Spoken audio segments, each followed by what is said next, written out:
Thank you, Madam Speaker.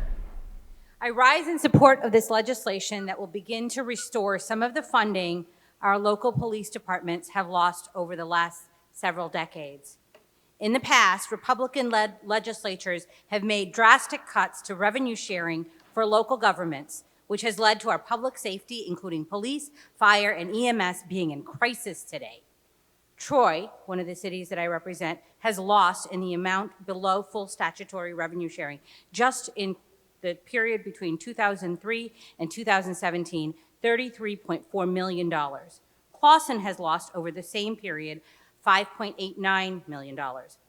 While this package of bills starts to replace some of those excruciating cuts, more funding will be needed to make our local governments and public safety services whole. This funding doesn't even restore the budget to pre-recession levels, and it doesn't come close to repairing the cuts our public safety officers and our local communities have felt over the last 20 years and more. These stark budget cuts have not helped protect anyone and have instead created a problem that we are finally starting to address.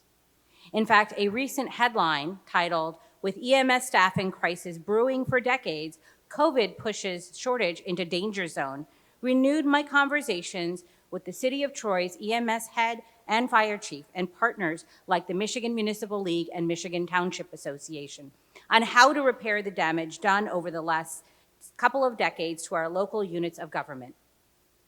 Our local governments need funding to ensure that our police departments, our fire departments, and our EMS have the personnel they need and that the people they hire have the skills and training to properly serve the communities that they are part of to help them thrive. Our local governments need funding to ensure that police understand the communities they serve. They have to work with changing demographics, racial diversity, address online crime and gun violence prevention, and so much more.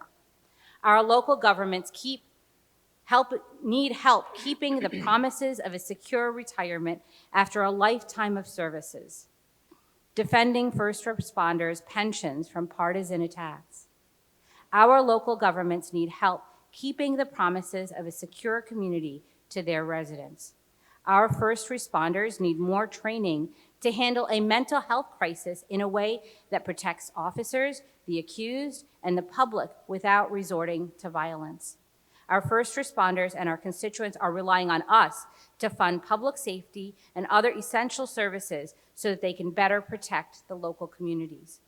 So while I urge everyone to join me in supporting these bills, know that we still have a long way to go and a lot of work to do. Thank you, Madam Speaker.